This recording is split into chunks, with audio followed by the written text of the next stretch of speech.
What's up? What's up? I've been trying to figure out this whole light setup. You know what? You can see me. I feel like it's still a little dark, but it's whatever. So we're talking about building trust. so, but it's building trust with yourself, which just also is going to apply with building trust with other people because other people are just a reflection of you. And you'll see how it is pretty much one and the same. Nothing's going to be different. So when it comes to building trust with yourself, what it takes is being willing to make a mistake. When you get so caught up in trying not to make a mistake, that gets you so much in your head that you start to build up this fear of worst case scenarios, because usually the mistakes really even aren't that bad. They're really not as big as we make them out to be, even if it's something that's detrimental. It kind of is what it is. The main thing that matters is how are you going to move forward after the fact? Because that thing happened for whatever reason it was, because it's going to be dependent on the situation. But what you get to see is how do you respond to the mistake? It's not just the mistake itself. Yeah, that might reveal something, but more importantly, how do you respond to that mistake? And that itself reveals your integrity. When you see your integrity as to how honest can you be about the mistake that you've made, then you are able to make the change given the feedback that you got from that mistake. Like, let's say you want to go to the gym, you want to lose weight, and you made the mistake of eating off the diet, right? And it's because essentially a mistake is just doing something that you considered bad or wrong, something that's not in alignment with your intentions. And there's the space of doing it unconsciously, right? That's what people call a mistake. And it may seem like when you're set on losing weight and you eat off of your diet, that's not a mistake. You're doing that intentionally. But you have to be aware that when you're in a negative state, when you're kind of lost in a negative emotion, right, you're shifting into a state of unconsciousness. So yeah, you can see yourself doing something that you would prefer not to do, but you're doing it from an unconscious state, and that's how it comes across as a mistake. But your integrity lies in, do you have the ability to own up to the truth that you made the mistake? That's the difference. When people just chalk it off as to, well, I just made a mistake, it kind of is what it is, like I didn't mean to do it. Like, yeah, you didn't mean to do it, but that doesn't take away the fact that you did it. Can you own up to the fact that you did it and just own like the raw truth of what happened? And when you own up to the raw truth of it, there's really nothing to hide from. You just own it. You're like, okay, I wanted to lose weight and I ate a burger. Like I went off the diet, like way off. Yeah, there's going to be a feeling of like a sting of having done something bad or wrong.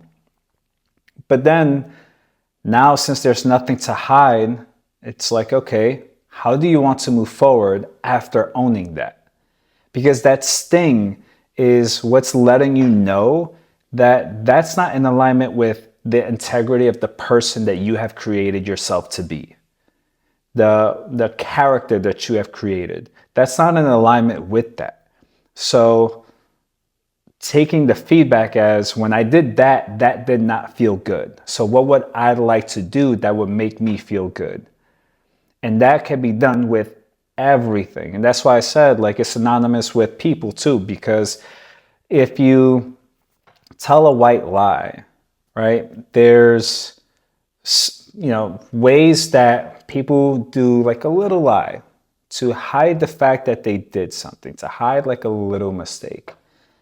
But what that does is it chips away at your integrity. It doesn't feel good.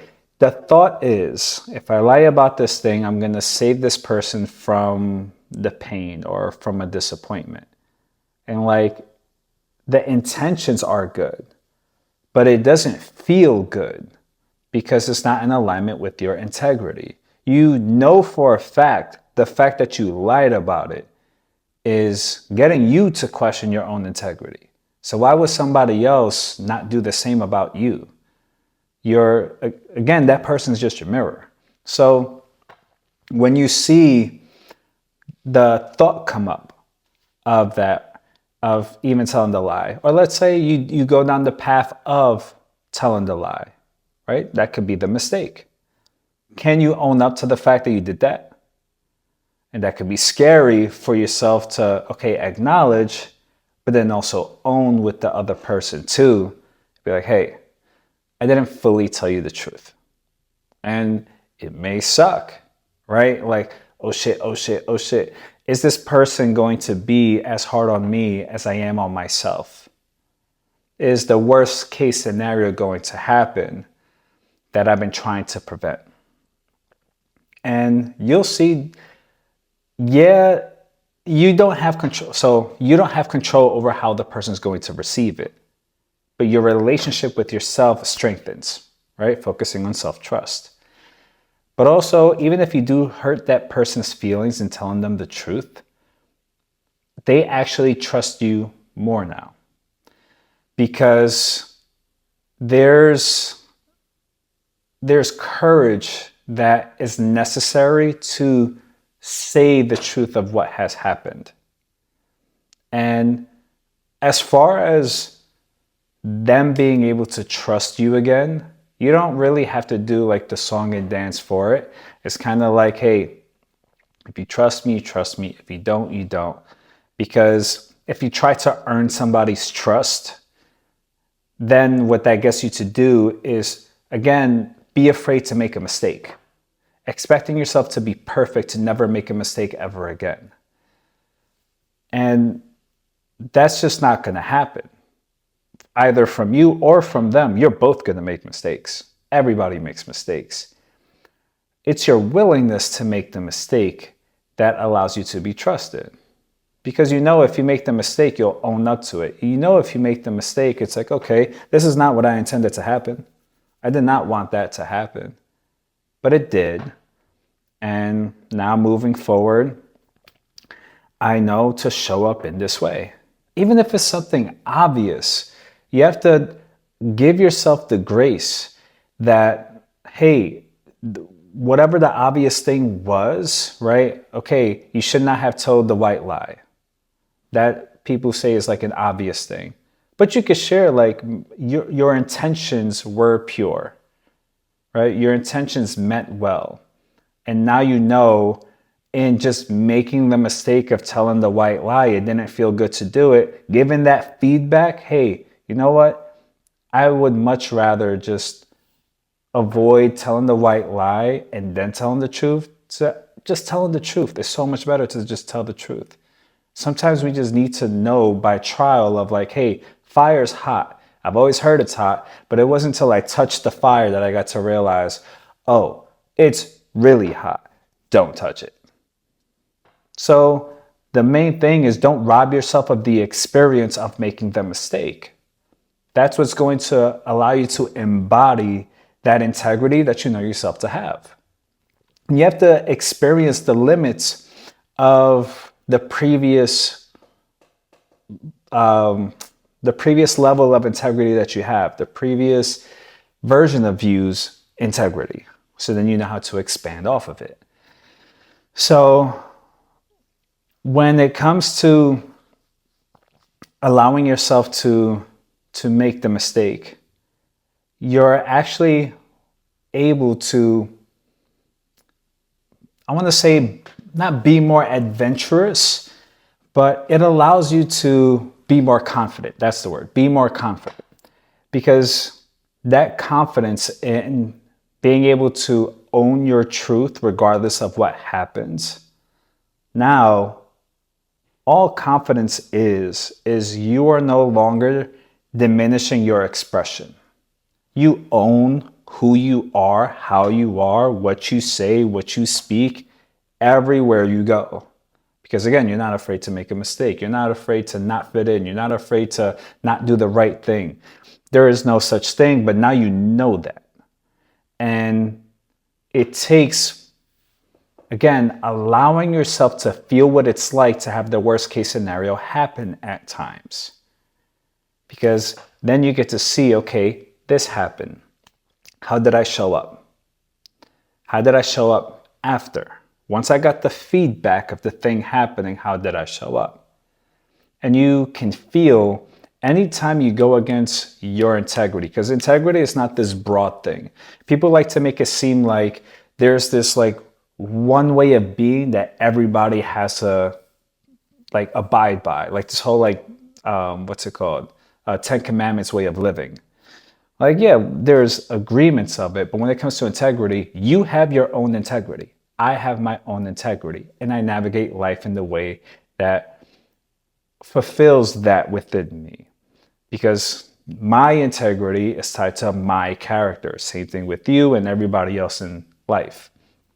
We have commonalities, but once you tune into your own integrity, now you know yourself so well, there's not a fear of worst case scenario happening. Even if you don't know what's going to happen, right, with a possible mistake, you at least know how you're going to respond to it.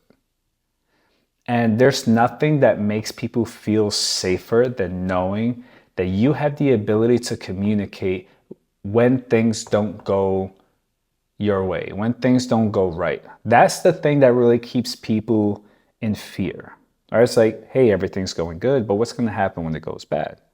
Are you going to all of a sudden become a whole different person? Are you going to not get, are you going to not be reliable? What happens when you're not like this perfect version of you?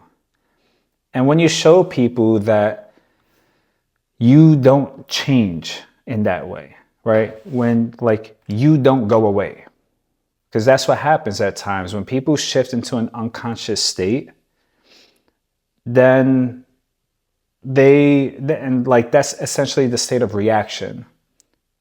Then they're no longer the person you were just talking to. That's where like you're talking to somebody, something is said that like triggers them, and then all of a sudden you're in the argument and you're like, whoa, like where was the person I was just chilling with 20 minutes ago? What is this? That's the fear people have. It's like that instability.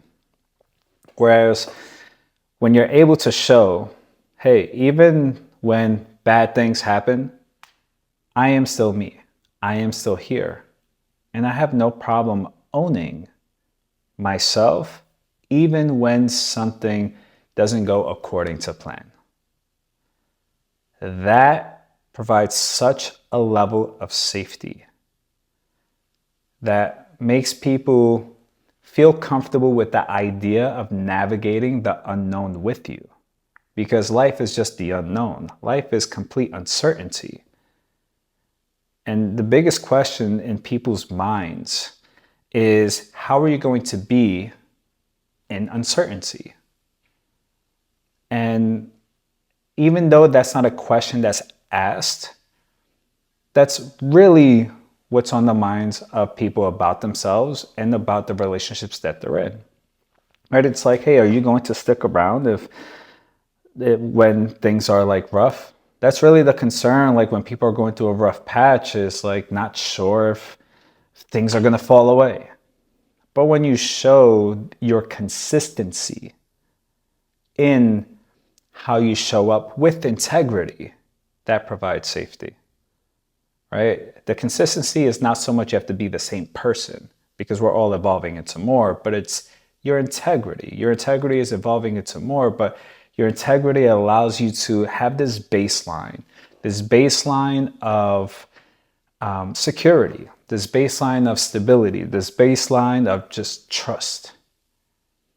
And mistakes allow you to do that, because you're just being presented with the scenario of things don't go according to plan. How do you navigate that? How do you show up to that? How do you own that? If you own that, because it's completely up to you. We all have free will. So I wanted to create this video, even though I started on a whole different topic with lights. But it's all good. I'm gonna keep that in too. I thought about like, should I edit out and just like go straight to the topic? But no, I want to make these videos now as raw as possible, rather than like editing out some parts like I did before. Like I would have edited that out. I just want to keep it raw. And I feel like it's just much better to do it that way, like a live podcast, because that's what this is. So I'm wishing you an amazing day. If it's nighttime by you, wishing you an amazing night. If there's anything about this episode that stood out to you, leave it in the comments. I definitely want to like find out what stood out to you and to connect with you on it. And then I'll say, since it's Halloween, throw like a Halloween emoji if you made it this far. I feel like that'd be fun. And I will catch you later.